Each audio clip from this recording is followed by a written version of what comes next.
জানানে, মোৰো কবি হ'ব মন যায়। শব্দৰ ৰামধেনুৰ সৈতে খেলিব মোৰ বৰ মন।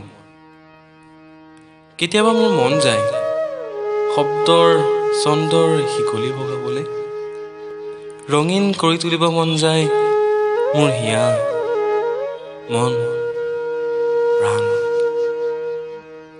নিগৰাই আনিব মন যায় অশ্ৰু, সেমেকা কৰি দিব মন যায় হৃদয়খনি কাৰোবাৰ।